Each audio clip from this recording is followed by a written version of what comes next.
महत्त्वाचा मुद्दा की मी काय त्यांच्याकडून शिकलो, लोकांना काय वाटतंय याचा विचार करून कुठलीही कलाकृती करायची नाही. म्हणजे माझं संगीत असेल किंवा तू आता सिनेमा करतोस तर सिनेमा लोकांना आवडेल का, लोकांना काय आवडतं ते आपण करू. नो, हे चुकीचं आहे. खऱ्या कलाकारानं असा विचार करणं म्हणजे कलेशी प्रतारणा केल्यासारखं. नमस्कार मंडळी, मी वैभव कुलकर्णी. तुम्ही बघत आहात स्वनिर्मिती. पंडित श्रीनिवास खळे हे संगीत क्षेत्रामधलं भारतातलं ऋषितुल्य व्यक्तिमत्व असं मानलं जातं. खळे काकांचं हे जन्मशताब्दी वर्ष आहे. मला त्यांचा खूप सहवास लाभला आणि त्या सहवासामध्ये मला दिसलेले खळे काका किंवा त्यांच्या काही गोष्टी आणि मला त्यांच्याकडून काय शिकायला मिळालं ह्याबद्दल मी आज तुम्हाला बोलणार आहे. खूप काही महत्त्वाच्या गोष्टी त्याच्यामधून येण्याची शक्यता आहे. खरं तर ही वर्ष एप्रिलमध्ये सुरू झालं. 30 एप्रिलला त्यांचा वाढदिवस असतो. तर मी मेमध्ये का व्हिडिओ करतो आहे आणि का तुम्हाला सांगतो आहे याचंही काही कारण आहे. तर ते तुम्हाला बोलण्याच्या ओघात कळेलच. खळे काकांबद्दल आपल्याला माहिती आहे की गोरी गोरी पान फुलासारखी छान सारखं बालगीत किंवा सारखी अनेक बालगीतं त्यांनी केली आहेत. अभंग तुकयाचे ते खूप लोकप्रिय. आजही आपण तुकोबाचे अभंग लतादीदींच्या आवाजात ऐकतो. ते खळे काकांच्या रचना आहेत. त्या सगळ्या त्या तोडीची गाणी पुन्हा होऊच शकली नाहीत. ते खळे काका आहेत. रामश्याम गुणगान 2 भारतरत्नांना एकत्र आणून केलेला तो अल्बम होता. हिंदी तीही आपण आज ऐकतो. म्हणजे भारतरत्न भीमसेन जोशी आणि भारतरत्न लता मंगेशकर यांना एकत्र आणून केलेलं भक्तिगीतं होती किंवा गाणी होती. अल्बम होता रामश्याम गुणगान. त्याचे कर्ते म्हणजे श्रीनिवास खळे. उगवला चंद्र पुनवेचा बकुळ पंडितांनी गायलेलं गाणं त्याच्यासारखी अनेक नाट्यगीतं आणि भावगीतंसुद्धा करणारे खळे काका आपल्याला माहिती आहेत. भीमसेन जोशींचे अनेक गाणे आपण ऐकतो. जे भीमसेन जोशींचे फॅन आहेत ते जे गाणी ऐकतात त्यातली मला वाटते 90% गाणी ही खळे काकांनीच त्याचं संगीत केलेलं आहे. जेवढं बोलता येईल खळे काकांबद्दल तेवढं कमी आहे. बरं, आता हे एवढ्या सगळ्या त्यांचे जे काही जॉनर आहेत त्याची मी नावं घेतली, पण त्याचे चित्रपट संगीत फार कुठं तुम्हाला दिसलं नसेल आणि ही खरी पण गोष्ट आहे. त्यांनी आयुष्यात कमी चित्रपट केले, 6-7 केलेत चित्रपट. त्याच्याबद्दल पण मी बोलतो ते का आणि त्याची काय कारणं आहेत. ते त्यांचं आधी व्यक्तिमत्व समजून घेतलं तर आपल्याला कळेल की का चित्रपटाच्या वाट्याला ते फार गेले नाहीत. आपण म्हणालो पंडित श्रीनिवास खळे, पण त्यांच्यासमोर जेव्हा कोणी म्हणतं पंडित श्रीनिवास खळे तेव्हा ते म्हणायचे, अरे मी पंडित नाही आहे. लोक का पंडित म्हणतात मला काही कळत नाही. एवढे ते त्यांच्या बोलण्यामध्ये विनम्रता होती किंवा त्यांच्या धारणा अशा होत्या की ते सगळं त्यांच्या सांगीतिक कारकिर्दीचं श्रेय ते खूप स्वतःकडे घेत नव्हते. ते नेहमी म्हणायचे, सरस्वतीची मूर्ती होती ते जिथं बसायचे तिथं ते नेहमी तिच्याकडे बोट दाखवून म्हणायचे की सरस्वती देते तेव्हा मी तुम्हाला देतो, एवढंच. असं ते व्यक्तिमत्व होतं. त्यांचं एक म्हणणं असायचं की आधी शब्द मग चाल. आता बऱ्याचदा असं होतं की रचना आधी केल्या जातात, मग त्यात शब्द कोंबले जातात. म्हणजे त्याच्यात मीटरमध्ये बसतील असे शब्द लिहिले जातात. हे त्यांना मान्य नव्हतं.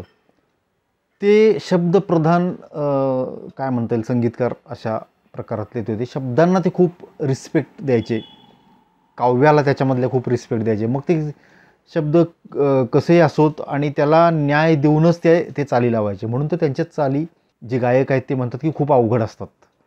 त्याचं कारण असं की ते माझं म्युझिक चांगलं झालं पाहिजे हे त्यांचं इंटेन्शन असायचं नाही. शब्दांना 100% न्याय दिला गेला पाहिजे हे असायचं इंटेन्शन. दुसरं त्यांच्या बोलण्यातून म्हणजे आता महत्त्वाचा मुद्दा की मी काय त्यांच्याकडून शिकलो, तर ते असं की त्यांच्या बोलण्यातून असं यायचं की ते म्हणायचे, बघ लोकांना काय वाटतंय याचा विचार करून कुठलीही कलाकृती करायची नाही. म्हणजे माझं संगीत असेल किंवा तू आता सिनेमा करतोस तर सिनेमा लोकांना आवडेल का, लोकांना काय आवडतं ते आपण करू. नो, हे चुकीचं आहे. खऱ्या कलाकारानं असा विचार करणं म्हणजे कलेशी प्रतारणा केल्यासारखं आहे, असं त्यांचं मत होतं. शेवटी प्रेक्षक म्हणजे रसिक प्रेक्षक म्हणजे मायबाप असं आपण म्हणतो. मग त्यांचा का नाही विचार करायचा असं मी जेव्हा त्यांच्याशी बोललो तर तेव्हा त्यांचं असं म्हणणं होतं की नाही, तुम्ही पहिलं स्वतःशी प्रामाणिक राहा आणि स्वतःशी प्रामाणिक राहून तुम्ही जी अभिव्यक्ती कराल ती लोकांना आवडेलच आणि लोकांना तेच आवडतं. लोकांना मॅनिप्युलेशन आवडत नाही की चला आम्हाला काय पाहिजे ते द्या, हे नाही आवडत लोकांना. हे बोलण्याचा त्यांना अधिकार होता, कारण त्यांची गाणी आजही आपण ऐकतो आणि ती जुनी होत नाही आहेत. त्याला कॉम्पिटिशनच येत नाही. काही गाणी जी आहेत बालगीतं असतील किंवा अभंग तुकयाचे असतील किंवा निज माझ्या नंदलाला सारखं अंगाई गीत असेल, त्याला पर्याय नाही दुसरा उपलब्ध झालेला. आवडतात लोकांना, आजही ती लोकप्रिय आहेत. आणि त्यामुळं हे त्यांचं जे मत आहे हे मला खूप शिकवून गेलं असं म्हणता येईल. बऱ्याचदा मुंबईत त्यांच्याकडे मी असं फोन वगैरे न करता जायचो, कारण त्यावेळेला मोबाईल तर नव्हतेच, लँडलाईन होते, पण माझ्याकडं लँडलाईन असेलच असं नाही. मी जायचो डायरेक्ट, असतील अवेलेबल तर डायरेक्ट गप्पा मारायच्या, झोपलेले असतील तर थोडा वेळ बसून राहायचं. पण शक्यतो मला बसून राहायला फार कधी लागलं नाही. एकदा मी गेलो होतो त्यावेळेला ते बाहेर चालले होते, कुठंतरी गाडीमध्ये बसत होते आणि मला समोर बघितलं. अरे म्हणलं बरं झालं आला, चल गाडीत बस पटकन.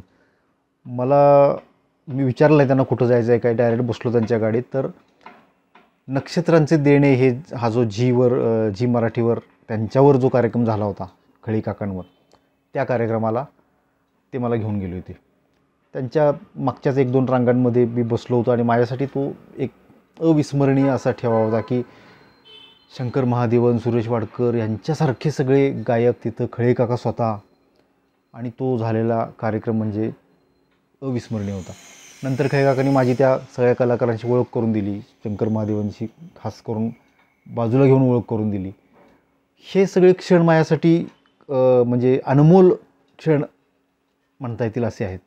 आता त्यांच्या सिनेमाच्या कारकिर्दीबद्दल आपण बोलू. त्यांनी 6-7 सिनेमे केलेत. याचं कारण म्हणजे त्यांच्याशी मी जेव्हा बोललो तेव्हा माझ्या असं लक्षात आलं की सिनेमा जेव्हा त्यांच्याकडे येतो किंवा यायचा त्यावेळेला त्या दिग्दर्शकाची, निर्मात्यांच्या कंडिशन्स आधी ठरलेल्या असायच्या सगळ्या, की आम्हाला अशा टाईपची गाणी पाहिजेत. मग ते जे सूचना द्यायचे त्या त्यांना कधी स्वीकारता आल्या नाहीत. ह्याचं कारण की अरे सरस्वती देवीनं मला सूचना देत ना, तुम्ही का देता? तुम्ही मला फक्त तुमच्या रिक्वायरमेंट सांगा, की तुमची सिच्युएशन सांगा, की ह्या सिच्युएशनमध्ये मला गाणं पाहिजे. माझ्याकडून उत्तमच येईल, कारण मी करतच नाही ते, असं त्यांचं मत होतं. पण निर्माते, दिग्दर्शकला हे गोष्ट कधी कळू शकली नाही, कलाकाराची भावना कधी कळू शकली नाही असं म्हणता येईल, आणि ते चित्रपट नाकारत गेले. त्यांनी शेवटचा सिनेमा जो केला होता तो 1971चा होता, सोबती, निळू फुलेंचा सिनेमा. निळू फुलेंनी दिग्दर्शित केलेला. म्हणजे ॲक्च्युली MS राजन असं दिग्दर्शकाचं नाव दिसेल त्या सिनेमाला, पण तो निळूभाऊंचाच होता असं खळे काकांचं म्हणणं. कारण निळूभाऊंनी त्याच्यामध्ये एक महत्त्वाचा रोल पण केला होता, आणि माहीत नाही कदाचित दोन्ही गोष्टी सांभाळताना त्यांना कसरत करावी लागली असेल, म्हणून त्यांनी कुणावर तरी जबाबदारी टाकली असेल. पण तो प्रोजेक्ट निळूभाऊंचा होता. तो खूप कमी लोकांना माहिती आहे की निळू फुलेंनी दिग्दर्शित केलेला, लिहिलेला सुद्धा सिनेमा होता तो सोबती होता. त्याच्यामध्ये डॉक्टर श्रीराम लागू होते, स्वरूप कुमार होते, उत्तरा नावाची एक अभिनेत्री होती, ती नंतर कुठं दिसली नाही, तेवढ्या एकाच सिनेमामध्ये दिसली. त्याची गाणी खळे काकांनी केली होती. पाण्यातले पाहता प्रतिबिंब हसणारे, आशा भोसलेंच्या आवाजातलं गाणं. खूप गोड गाणं आहे, अवीट म्हणता येईल असं गाणं आहे. नंतरच्या पूर्वी रेडिओच्या जमान्यामध्ये ते रेग्युलर वाजायचं. रेडिओ जसा कमी झाला आणि आपल्या आयुष्यात डिजिटल प्लॅटफॉर्म्स आले, तिथं ते जरा मागं पडलं. पण हे त्यांचं शेवटचं चित्रपट संगीत त्यावेळेचं असं म्हणता येईल. त्याच्यानंतर राज कपूरसुद्धा त्यांना ॲप्रोच झाले होते एका हिंदी सिनेमासाठी, असं खळे काका सांगत होते.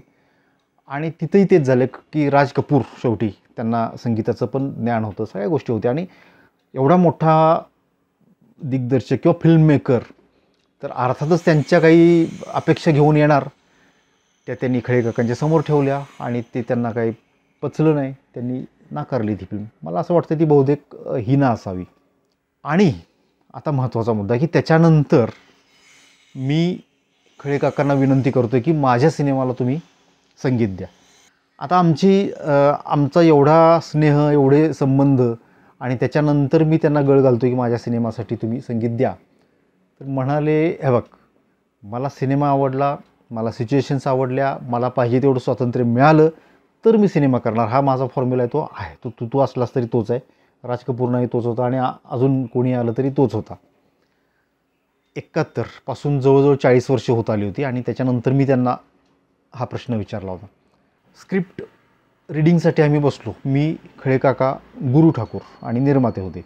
गुरु ठाकूर, मी स्क्रिप्ट लिहिताना मोबाईलमध्ये, त्यावेळेला ब्लॅकबेरीचा मोबाईल होता, काहीतरी टाईप करत होता. खळे काका शांत बसले होते, मी वाचत होतो. मध्ये मध्ये त्यांच्या रिॲक्शन्स बघत होतो, तर त्या मला काही दिसत नव्हत्या. मला वाटलं की गुरुला तरी काय आवडलेलं दिसत नाही, खळे काकांनी अजून काय व्यक्त केलेलं नाही, ते निर्विकार दिसतात, तर शेवटीच कदाचित त्यांचं कळेल. आणि स्क्रिप्ट वाचून जेव्हा पूर्ण झाली 1.5-2 तासानंतर, 1.5 तास वगैरे लागला असेल, तर त्याच्यानंतर 2 मिनटं सगळे शांत, कोणीच काही बोलेना. मी सगळ्यांच्या प्रतिक्रिया बघतोय, धाकधूक वाढली आहे. गुरुनं पहिल्यांदा तोंड उघडलं आणि त्यानं गाणं वाचून दाखवलं. म्हटलं तू सिच्युएशन एवढ्या छान एक्सप्लेन केल्यास की मला गाणं सुचलंच. आणि त्यानं ते समोर तिथं बसून गाणं लिहिलं, वाचून दाखवलं. आता खळे काका बोलायला लागले. ते म्हटले की मला आवडली स्क्रिप्ट, मला सिच्युएशन्स आवडल्या, मला त्या कळल्यासुद्धा. त्या खूप कॉम्प्लिकेशन्स एक्सप्रेस करणाऱ्या आहेत, कॉम्प्लिकेटेड इमोशन्स व्यक्त करणाऱ्या सिच्युएशन्स आहेत आणि ते चॅलेंजिंग आहे, म्हणून मला ते आवडलं, अशी खळे काकांची भावना होती. खळे काकांनी होकार दिला. आता त्यांचे जे आजूबाजूचे लोक होते, जे कारण त्यावेळेला खळे काकांचं वय खूप झालं होतं, सतत त्यांना ॲडमिट व्हावं लागत होतं, आर्थरायटिसचा त्रास होता, सायटिका, हृदयविकार, ह्या सगळ्या गोष्टींनी त्यांना खूप ग्रासलेलं होतं, सतत ॲडमिट करायला लागायचं. त्यावेळेला ते ठाण्यात राहत होते. आणि संगीत क्षेत्रातील त्यांच्या आजूबाजूची मंडळी जी होती, ते त्यांचं असं मला सांगणं होतं की अरे कशाला खळे काकांना त्रास देतोस, त्यांच्याकडनं होणार नाही आता.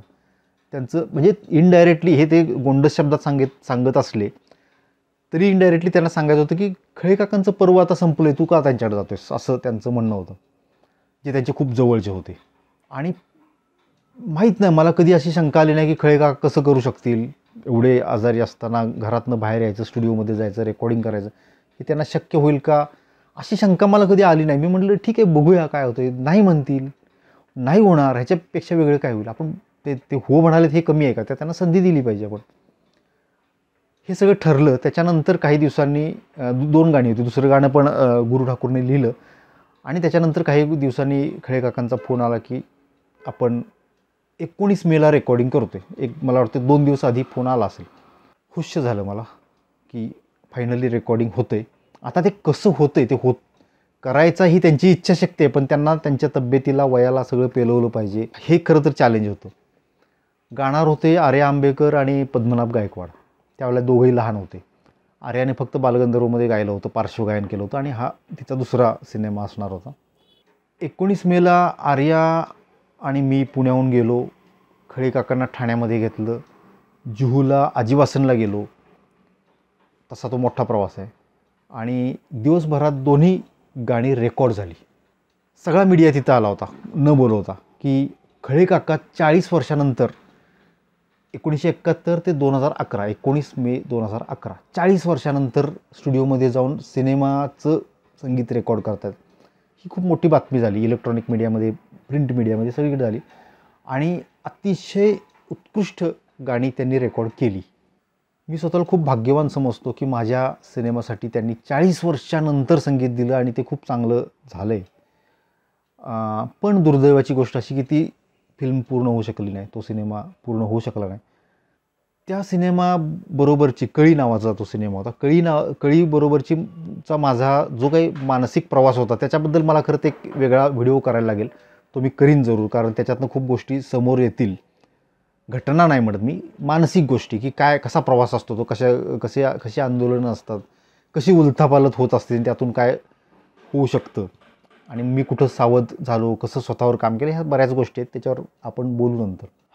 अशा खूप आठवणी आहेत खळे काकांच्या, पण ही सगळ्यात महत्त्वाची आठवण, सुवर्ण आठवण म्हणता येईल, ते सांगितल्यानंतर बाकीच्या आठवणी आता मला सांगाव्याशा वाटत नाहीत. 19 मे 2011ला रेकॉर्डिंग झालं. सगळ्यांना आश्चर्य वाटलं की कसं करू शकले खळे काका, म्हणजे ठाण्याहून जुहूला यायचं, रेकॉर्डिंग दिवसभर करायचं, विश्रांती न घेता, आणि संध्याकाळी घरी जायचं. ह्याचं सगळ्यांना आश्चर्य होतं. आणि माझा खळे काकांवर विश्वास होता, खळे काकांचा सरस्वतीवर विश्वास होता, की त्यांनाही कदाचित कळलं नसेल की हे आपल्या हातून कसं झालं. आणि त्याच्यानंतर 4-5 महिन्यात, म्हणजे 2 सप्टेंबर 2011ला खळे काका गेले. फार मोठा दुःखाचा डोंगर कोसळल्यासारखं झालं मला त्यावेळेला, की अरे अजून पूर्ण सिनेमा खळे काकांनी बघायचा होता. त्यांची गाणी व्हिज्युअली कशी दिसत आहेत ती त्यांना दाखवायची होती, त्यांनी बघायची होती, त्यांच्या कमेंट्स त्याच्यावर घ्यायच्या होत्या, खूप चर्चा करायची होती, आणि ते काय नाही होऊ शकलं. आत्ता त्यांचं जन्मशताब्दी वर्ष सुरू आहे, तर त्यानिमित्तानं मला ह्या आठवणी आणि जे त्यांच्याकडून मला ऐकायला मिळालं, कदाचित ते सगळ्यांसमोर नसेल आलं, तर म्हणून मी ह्या निमित्तानं आपल्यासमोर ठेवण्याचा प्रयत्न केला. आपल्याला विषय आवडला असेल, ह्यातनं काही आपल्यालाही घेण्यासारखं असेल तर जरूर लाईक करा, शेअर करा. चॅनल सबस्क्राईब केलं नसेल तर सबस्क्राईब करा. धन्यवाद. सळसळ हलती